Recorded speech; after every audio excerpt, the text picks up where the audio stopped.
Before we begin, if this is the first time you visit to our channel, you consider to subscribe. Trust Dr. Channel. Dr. Ez. Dr. Drew talks with CBS Locals DJ Sixsmith about coronavirus, the panic must stop. And the press, they really somehow need to be held accountable because they are hurting people. CBS News, so you've seen pandemics over the decades, how does this one compare with everything? Dr. Drew, a bad flu season is 80,000 dead, we've got about 18,000 dead from influenza this year, we have 100 from corona. Which should you be worried about, influenza or corona? 100 versus 18,000. It's not a trick question. And look, everything that's going on with the New York cleaning the subways and everyone using Clorox wipes and get your flu shot, which should be the other message, that's good. That's a good thing, so I have no problem with the behaviors. What I have a problem with is the panic and the fact that businesses are getting destroyed, that people's lives are being upended, not by the virus, but by the panic. The panic must stop. And the press, they really somehow need to be held accountable because they are hurting people. CBS News, so, where do you think the panic started? Besides the press, like what was the impetus in terms of mass hysteria? Dr. Drew, I saw it, there's a footage of me on a show called The Daily Blast Live a month ago, going, shouldn't we be scared about this, and me going, no, there's gonna be as potential for panic here, shut up everybody, stop talking about it. I could see the panic brewing, and I could just see it, the way the innuendo and the every opportunity for drama by the press was twisted in that direction.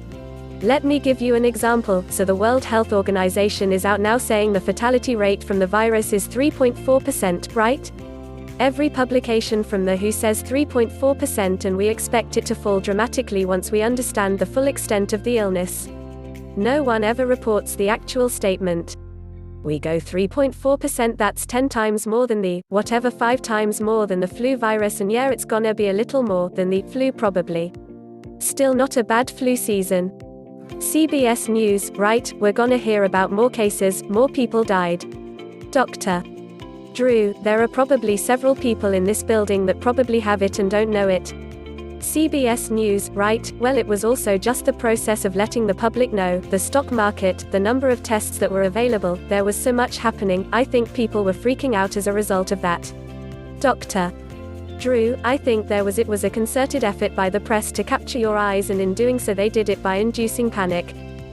Listen, the CDC and the WHO, they know what they are doing, they contain pandemics, that's how they know how to do it, they're doing an amazing job.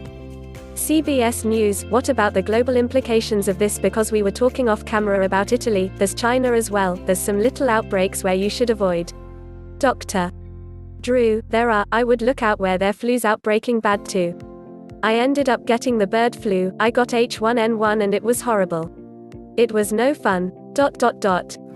There's certain things, having been a physician for almost 40 years, there are certain things I just know, and there's certain things I just know by virtue of all the experience I've had, and so when I saw this one coming, the corona, I thought I know how this is gonna go, I see kind of what it is, and then I saw the excessive reaction, the press, so I have to respond, and then people, the weird part on social media towards me is people are angry with me for trying to get them to see reality and calm down.